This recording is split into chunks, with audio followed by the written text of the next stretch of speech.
Harry is reportedly leaving America, and the reason may not be the one he first pointed to. The situation has people talking. Action against the Daily Mail to pay his share of $13 million within 7 days. No, they shouldn't. They should keep all dog bowls well away from Harry. I don't think anybody would really criticise Prince William if he saw Harry and thumped him one in the face. Go home, Harry. We never wanted you here to begin with. If we had to have one of the kids of Prince Charles, then Prince Charles, we all wanted William. No one wanted you. Reported today, Prince William is adamant there can be no way back for Harry and Meghan. Everybody seems to be asking the same question this week. Why are Harry and Meghan said to be moving back to the UK after 6 years in California? The version being passed around in the newspapers is reconciliation, but that does not appear to be the whole picture. Those 6 years were spent trying to build an American version of the household they had left behind. By the end of this video, you will know exactly what they reportedly asked the United States government to provide, which year that request was made, and who ultimately said no. That is the part British papers have not really tied to the removal vans. And around the 16-minute mark, I will get to the name of one specific building in Washington, D.C. The one this couple reportedly wanted to be housed in, plus the rule connected to that building about who is allowed to sleep there. Once that rule is clear, the move to Britain starts to look less like a warm return and more like the last realistic option available. But before that, there is the money, the deadline landing this month, and the line out of Balmoral that seems to shut down the reconciliation story before it even gets going. Start with the version the public was given, because the official explanation is neat, and it should be taken seriously before anyone starts pulling it apart. On a Wednesday in the third week of August, the relocation was raised in questions about 2 young children, a school place, and a house just outside London with no connection to the crown. That was the picture presented, and it showed up in nearly the same form across every outlet that carried it. The story being pushed was simple enough: a family heading back home, a son working on a strained relationship with an unwell father, and a grandfather who might finally spend time with his grandchildren more than just a couple of times a year. And notably, the palace did not challenge a single word of that version. And that silence is exactly what has kept people talking. When a story is presented that cleanly, but the surrounding details do not fully line up, online discussion tends to fill in the gaps fast. Some viewers are now asking whether the relocation talk is really about family healing at all, or whether it is being shaped by practical realities that were already building behind the scenes. That is why the reaction matters so much. Once the public starts comparing the polished explanation with the older history, every small detail gets pulled apart, from the timing to the wording to what was left unsaid. Supporters say the family is simply trying to make a sensible decision, while critics argue the official tone does not answer the bigger questions people have been raising. So the focus now shifts from the headline version to the deeper context underneath it, because that is where the story starts to feel less straightforward. And as more people revisit what was said, what was implied, and what was not addressed, the speculation only grows stronger.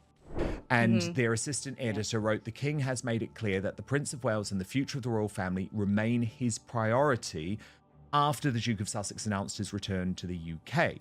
Charles was said to be naturally pleased with the opportunity to see more of his family in a private and personal capacity. However, it is understood the King, who was with William when the news broke, has insisted privately that the work of the institution will not change." Read the second half of that very carefully, because it seems to be doing two things at once. The King is pleased, and the work of the institution is not expected to change. That sounds welcoming on the surface, but it also draws a clear line in the same breath. It was briefed to the newspaper of record, which suggests it was meant to be read as policy, not just personal feeling. And that boundary has already been tested by the people whose job is to know exactly where it stands. I do not see a world in which Harry and Meghan resume official working duties. Whether or not we see them more in public life, and we undoubtedly will we start to see them at some family occasions? Possibly. But I don't think you will see them back on, sovereign grant funded overseas tours on behalf of the government. I think if that was to happen, I think, William would have a strong view on that, and I don't think there's much appetite from the king for either. We keep being told there isn't. The terms are now public, and nobody seems to be disputing them. They can live here, but they cannot work here. They may appear at family occasions, which in practice seems to mean Christmas and Easter, and nothing connected to the sovereign grant. That half-in, half-out idea was turned down in 2020, and now, according to the coverage, it appears to have been turned down again before a single box was even packed. Which leaves the bigger question the reporting seemed to glide past. If those were already the terms, and everyone understood them before the announcement, why announce it at all? Why not just move quietly? A family making a low-key relocation usually does not need a magazine involved, except this one had the story first. King Charles's stance. But look at this, for example, from People magazine, leaked directly, of course, by Prince Harry and Meghan Markle. And the headline is, Prince Harry's UK move is the best opportunity to heal the rift with Prince William. Exclusive source. We know who the exclusive source is. Okay, so we know this is Harry and Meghan using People magazine directly to try and apply pressure to change William's view. And this is... An exclusive does not happen without a source. And after 6 years of watching this couple, one thing has become pretty clear about where those stories come from. Those sources are never anonymous by accident, and that is exactly why people are reading so much into the source of the story. When an exclusive lands with this kind of timing, the public does not just focus on what was said, it starts wondering who wanted it said, and why now. That is especially true when the wording feels carefully chosen, and the bigger questions still do not have clear answers. So the conversation keeps circling back to the same point. The headline alone is not what has everyone talking. It is the gap between the polished version and the details people believe may be getting left out. Once that gap opens, online discussion tends to take over, and every new angle gets treated like a clue. That is why this story is not settling down, because the reaction is now part of the story itself.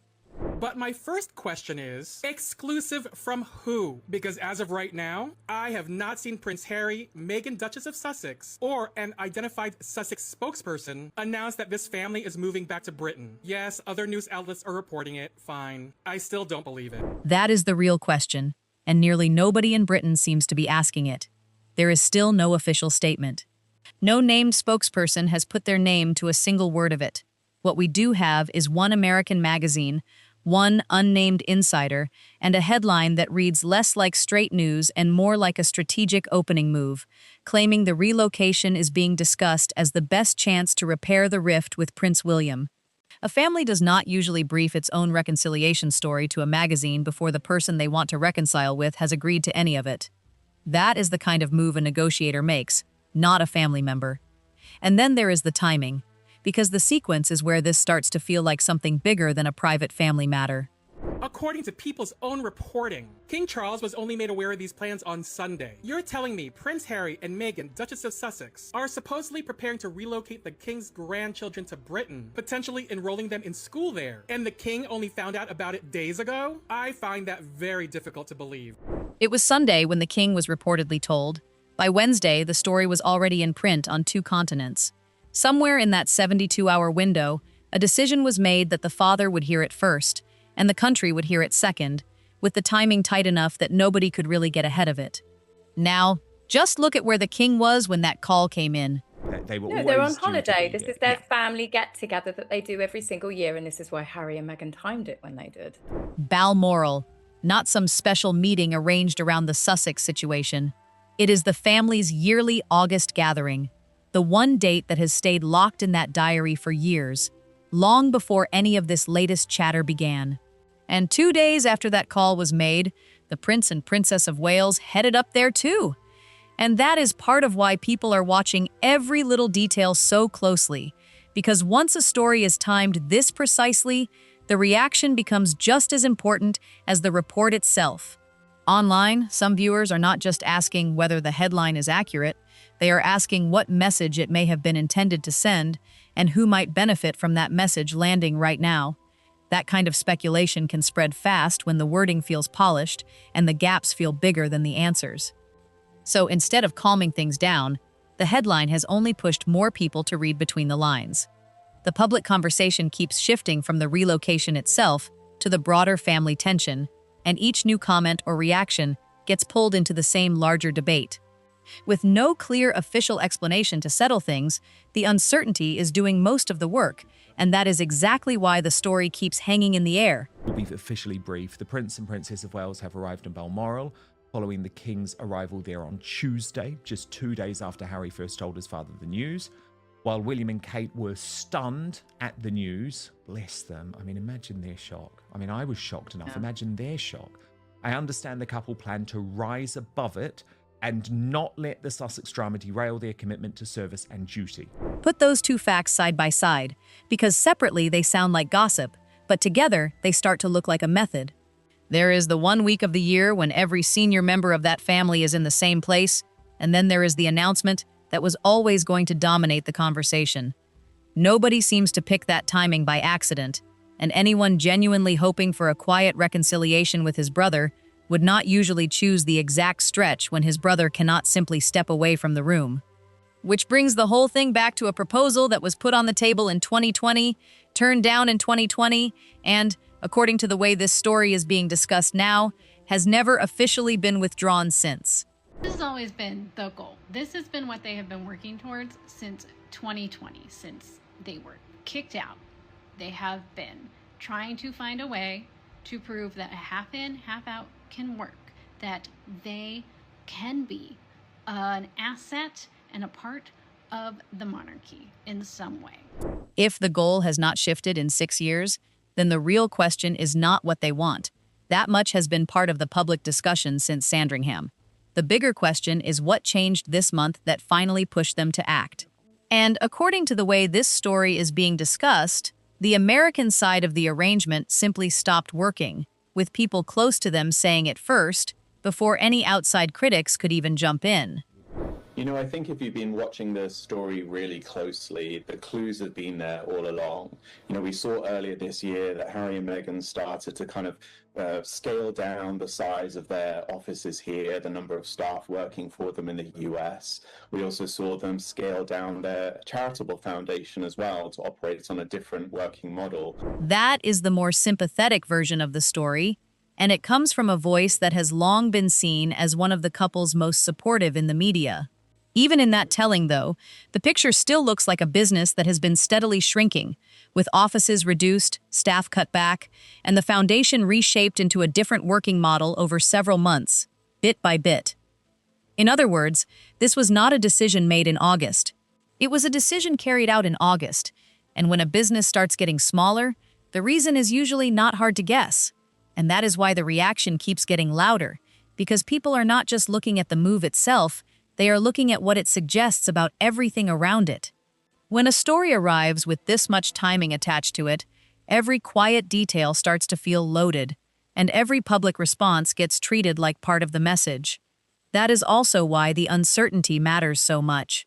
In online discussions, the lack of a clean explanation leaves room for people to fill in the blanks. And once that happens, the conversation stops being about a single headline and starts becoming about motive, pressure, and timing. Some viewers think that is exactly what makes this story stick, since the gaps keep pulling attention back in. So now the focus is not only on the move itself, but on what it may say about the bigger picture people have been debating for years. And with no firm public clarification to shut down the speculation, the chatter keeps building, one reaction at a time. Next for Meg and Harry. Maybe they've come back because the Netflix contract has run out. They can't afford life in Montecito. Yes. The Netflix series bombed. The Spotify contract had to be terminated because nobody wanted to listen to it. So they may have got an advance. You know exactly how the media works. It's not going to carry on forever. It was running out. None of that by itself is usually enough to move a family 4,000 miles. Lots of people can have a rough year on the business side in California and still remain in California. What tends to make a real difference is a date. On Friday, August 21, at the High Court in London, Mr. Justice Nicklin issued his ruling on costs in the case brought by the Duke of Sussex and 6 other claimants against associated newspapers, a case they had already lost in July. The figure set out there is $9,544,355, due by August 28th. But that is only an interim payment on account. It is not the final bill. That total will be assessed separately, and the way it gets assessed is the part that really matters. Stood up to Prince Harry, went further than simply ordering the losing side to contribute towards the publisher's costs. He granted Associated Newspapers the incredibly rare right to have those costs assessed on the more generous indemnity basis. What that means, folks, is that Prince Harry is effectively liable for unlimited legal costs.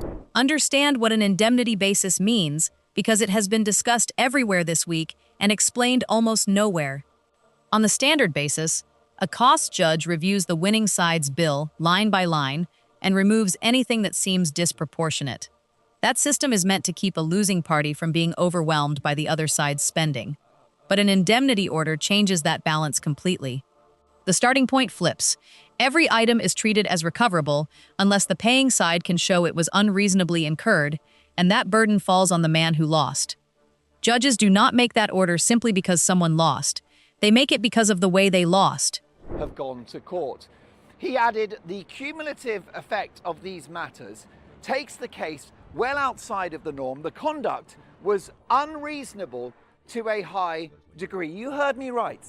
Prince Harry and his legal counsel were responsible for conduct that was, and I quote, unreasonable to a high degree. Now, if you think that is the whole story, wait until you see what comes next, because everything before this only scratches the surface.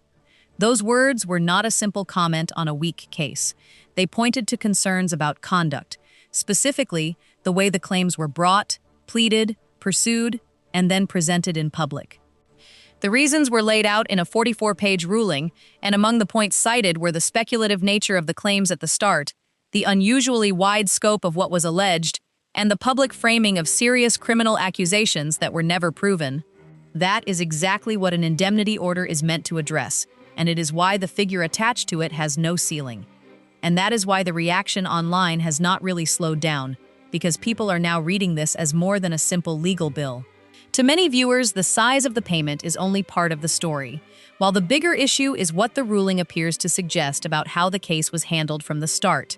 That is where the speculation keeps growing, and why every new comment gets picked apart so closely. In the court of public opinion, the details matter because they shape the narrative around motive, strategy, and judgment. Once a decision like this lands, especially after months of debate, it tends to pull earlier arguments back into focus and make people revisit what was said, what was claimed, and what was left unclear. The result is a conversation that keeps expanding instead of settling down. So even though the financial figure is significant on its own, the online response is really about the wider message people think it sends. Some see it as a sign that the case may not have unfolded the way supporters hoped, while others say the discussion is getting ahead of the facts. Either way, the dispute over meaning is now part of the story, and that is exactly why it continues to dominate the conversation. But, and this is the big but, your total bill is uncapped, which means that it could be as high as what the Daily Mail is asking for, £34.5 million. The real issue is Harry and his team, Elton John, Doreen Lawrence, that whole mob, are only covered to the tune of £16 million. Harry could be facing a bill this time next year of millions and millions of pounds. Those two figures tell the whole financial picture. The publisher said £34.5 million, while £16.2 million adverse cost cover was spread across 7 claimants. The judge chose not to cap the difference, and some observers said the case that led to it was not viewed as a close call. Justice Nicklin, the judge, delivered a mammoth 436-page judgment rejecting the case against the Daily Mail. And of the 97 allegations of unlawful activity advanced in the pleaded case, none was upheld by the judge. 97 allegations, and not one of them was upheld. The judgment stretched to 436 pages, which some observers said did not exactly read like a ruling in a finely balanced case. And the 7 names on that claim form are not simply 7 people who will now split the bill 7 ways. Friends, is Harry going to bail? Is Elton going to bail Harry out? No chance. Because don't forget, relations between Elton and Harry have cooled since Elton very kindly accommodated Harry and Meghan at his South of France bolt hole after Megxit. Since then, Elton has been deafening in his silence about Harry and Meghan, just like the Clooneys, just like the Obamas, just like Oprah, just like Gwyneth Paltrow, just like the Beckhams. That final list deserves another look, because it is not really a list of enemies. Every name on it belonged to someone who once stood close to them, and now, at least publicly, says nothing at all. There is no help coming from that side, and there has not been for years. That is where most channels tend to stop, but this is where the story actually starts. Up to now, the discussion has made it sound like a couple leaving America because the money dried up. That version is popular, and it is partly true, but it is also much too narrow.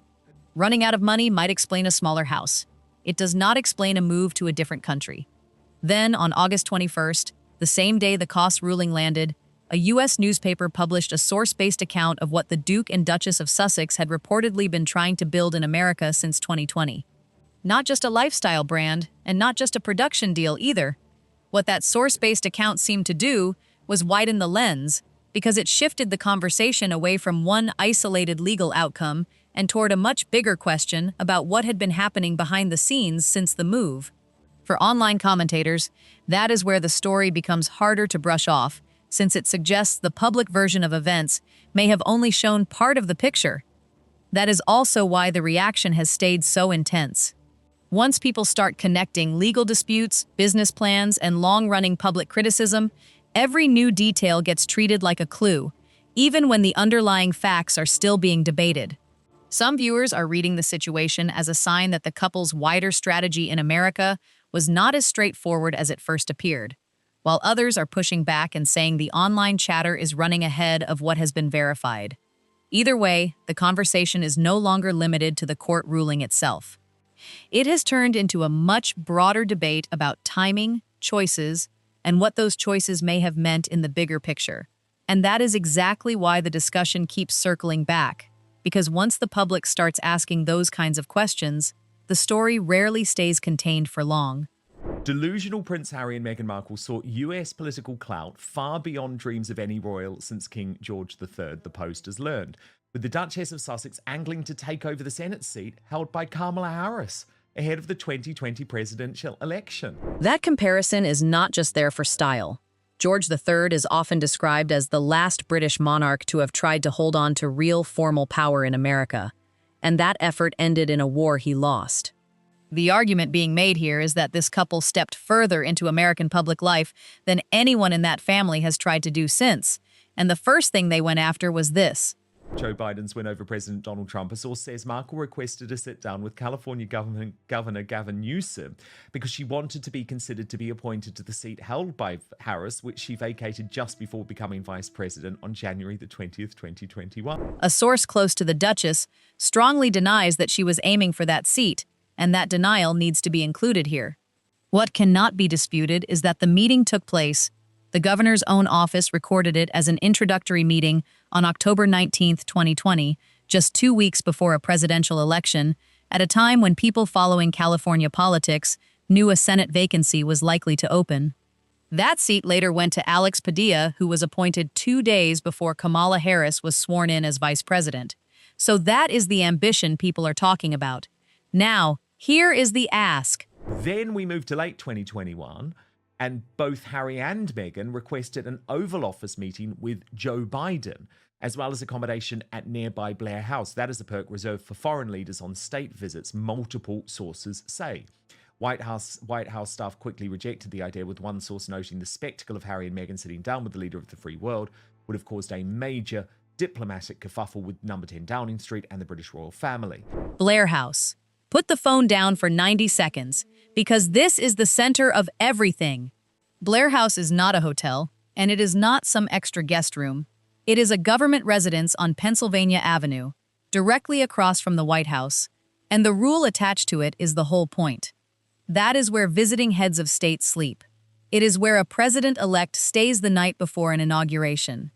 Kings, prime ministers, chancellors, people arriving in an official capacity for their country, a private couple with no constitutional role, no public office, and no delegated authority from any nation on earth, allegedly asked to be housed there, and to be photographed in the Oval Office while they were there. Then look at the reason it was refused. because that part says even more than the refusal itself. Not that they were unimportant, and not that the request was harmless, but that putting them beside the president could have created a diplomatic headache with Downing Street and the British royal family.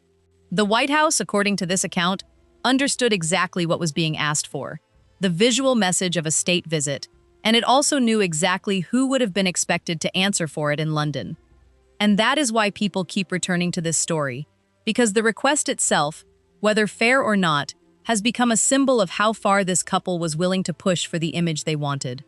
To critics online, it was not just about where they stayed, it was about what that request seemed to represent: access, status, and a kind of official treatment that many viewers felt was out of step with their role.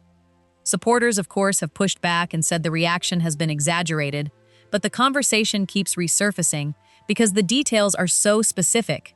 Once that picture is in place, every part of the timeline starts to look more loaded. A simple meeting suddenly gets read as a possible sign of bigger ambitions, and a denied request starts getting treated like part of a much larger pattern. None of that led some viewers to believe the most dramatic readings people are posting online, but it does explain why the debate has not gone quiet. The public is not only reacting to what was said to have happened, but also to what those moments seem to suggest about the direction they were trying to take at the time. Royal family. Another source of former Biden aide said the President and First Lady Jill Biden, long-standing admirers of Queen Elizabeth II, didn't want to get into a family squabble by hosting the rogue royals.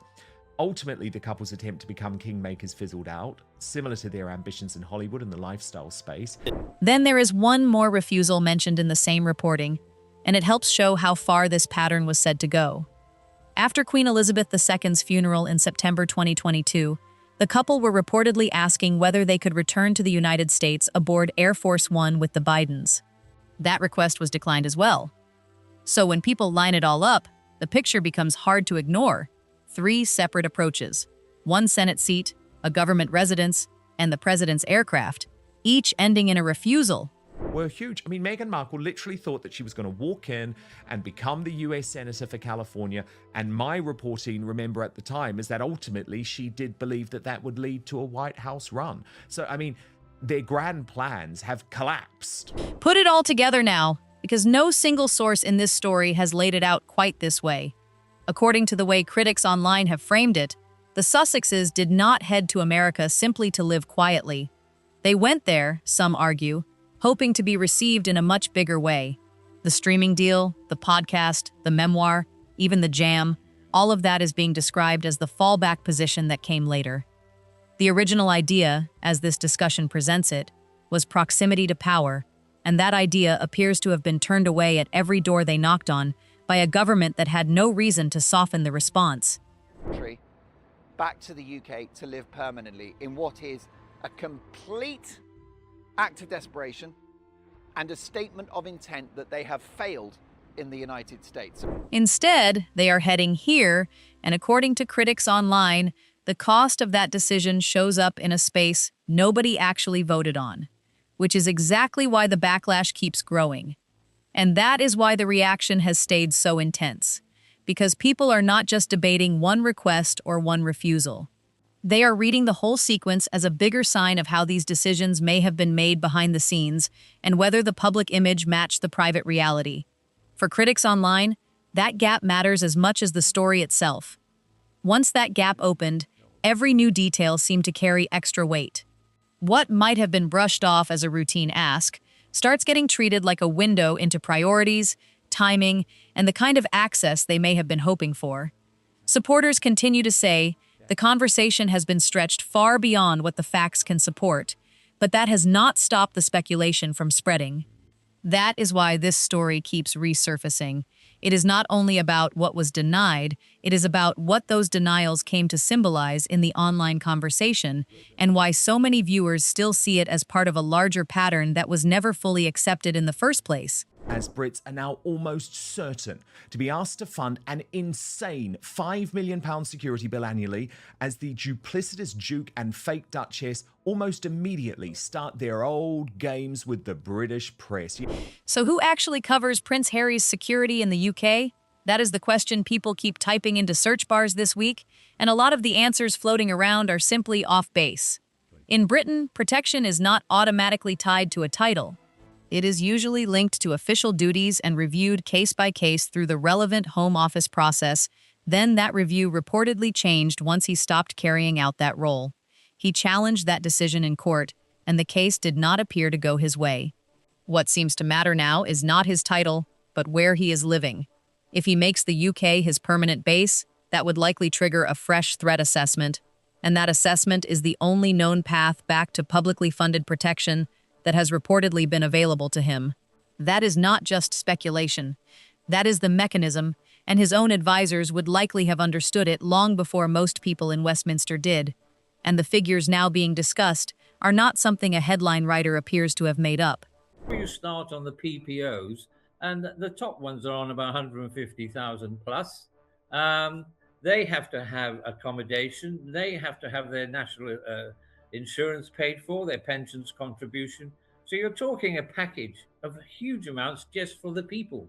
So you can quite easily see how you can get to at least 3, 4, 5 million pounds and possibly more. Armored vehicles at close to £500,000 each, a residence reportedly fortified to royal standards before anyone even moves in, and officers costing around £150,000 each once accommodation, national insurance, and pensions are added in. Then there is the figure of 3 to 5 million a year, coming from the man who once led royal protection, though he is not the one who put the highest estimate on a front page. What critics online are describing is not a warm homecoming, but an invoice. Not a private family matter, but a line item that a government nobody voted on would have to justify in Parliament, with no easy way to say no without being accused of something far more serious. And the idea behind all of it, that 2 non-working royals would simply fade into the background, has already been tested overseas. It's all well and good, even the king saying at this stage, oh, do you know what? We're just letting you know that they're not half in and half out. It doesn't matter what you say. They're still on the royal family website beneath the working royals. Harry is still a councillor of state. We saw in Australia, in Nigeria, in Colombia, in Jordan. They are using the royal family blueprint for visits. And they are going to continue turning up there. That is the part the palace cannot simply legislate away. There is no clear mechanism anywhere that would stop 2 people who still hold titles from accepting an invitation. Charities would likely take them, hospitals would likely take them, and cameras would follow every appearance. Each of those moments would end up on the same news pages as the people actually doing the work. And that is exactly the concern the man at Balmoral has spent this week making sure everyone understands he is not going to solve. Because, according to the way the story has been framed, reconciliation was never really on the table. It was presented as if it were, and briefed as if it were, but the 2 people who would have to make it real have been saying the same thing all week, across every outlet willing to carry it. And that is exactly why the online reaction has stayed so stubborn, because people are no longer looking at this as one isolated dispute. They are connecting it to a much larger picture, where every decision gets picked apart for what it might say about access, status, and control behind the scenes. Once that kind of reading takes hold, even small updates start to feel loaded. That is also why the discussion keeps shifting back to the same central issue: who gets to decide what is reasonable, and who is left explaining the cost after the fact. Supporters insist the conversation has drifted far beyond what can be reasonably questioned, and they argue that social media has turned a limited set of facts into a much bigger story. But critics online see the opposite. They believe the pushback itself only made people look harder. So the tension does not come from one headline alone. It comes from the way each new detail seems to sharpen the divide between the official version, the public reaction, and the questions people still think have not been fully answered. Adding, what Harry and Meghan choose to do is up to them. As far as William and Catherine are concerned, they have left that period of their lives behind them many years ago. While they simply cannot forgive everything that has been against them and the family, they do not have time or the energy for any negativity or the drama that the Sussexes surround themselves with. Last year, the expectation was that time might soften everything, that grief would quietly do the heavy lifting. This year, the position has been put into writing and shared with 3 separate newspapers within the same 72 hours, and there is no real room for interpretation. Not yet. Not until. Cannot forgive. And the distance, according to the way the story is being framed, is anything but rhetorical. Confirming what I have long reported, William has not spoken in person to his brother since the late Queen Elizabeth II's funeral. That was in September 2022, and they have not been in contact either on the phone or via text message for at least 2.5 years later, September 2022, at the funeral. That is still the last time those two men were in the same room and actually spoke to each other. No phone call since, no message. Almost 3 years of silence, and it has somehow survived a cancer diagnosis in one household and a court case in the other. So, what is really left now? According to the way the story has been framed, he cannot return as a working royal. The king has made that position clear, and the Prince of Wales has made it feel even firmer. He also cannot simply head back to America and reset the whole thing, because he spent 6 years asking that country for a status it declined to give him on 3 separate occasions. He cannot cover the bill through the brand, because the brand is the part that stopped functioning. He cannot lean on his brother, because that line appears to have gone cold after they buried their grandmother, and he cannot stay quiet about any of it either, because silence is the one thing this household has never really managed to sell. 6 years ago, he was told he could not have 1 foot in and 1 foot out. He went to America trying to prove that ruling wrong, and he asked a foreign government for the rooms, the office, and the aircraft that would have made that case. Every one of those doors shut. So he is not coming home because he won the argument. He is coming home because, according to the way this story is being framed, the argument has run out of countries. And that is why the conversation is not fading anytime soon, because people online are treating every new detail like a clue instead of a footnote. Once a story reaches that point, the discussion stops being about one simple decision and starts becoming about what that decision is supposed to mean. Some viewers think the reaction has been overblown, while others say the pushback only grew stronger because the silence left too much room for speculation. Either way, the result is the same. Every fresh update gets pulled into the same wider debate about family, duty, and who has the power to set the terms. That is what makes this moment so hard to smooth over. It is not just the headline itself, it is the way people have connected it to everything that came before, and the way that connection has turned a private situation into a very public test of trust, loyalty, and perception. Harry is on the hook for millions of dollars. It's money he hasn't got, and it's turned his UK return into a UK nightmare. It's not going to end well. Now that we know what Blair House really is, and who is actually permitted to stay there, was that request the point where the Sussexes stopped looking like a couple who stepped away from royal life and started looking like they were trying to create a substitute version of it? Type replace if you think the American plan was always meant to be a stand-in court. Type broke if you think this is simply 2 people who may have run out of money and are now heading toward the country where the bills get handled. Give me one line on why, because the split on this one should be interesting. And if you want the full breakdown of what happens on August 28th, the interim payment, the $16.2 million in coverage, and what an indemnity assessment can do to a bill that size once the cap is removed, that video is right there now. Like, subscribe, share, and comment on which side you think this points to, and see you on the next one.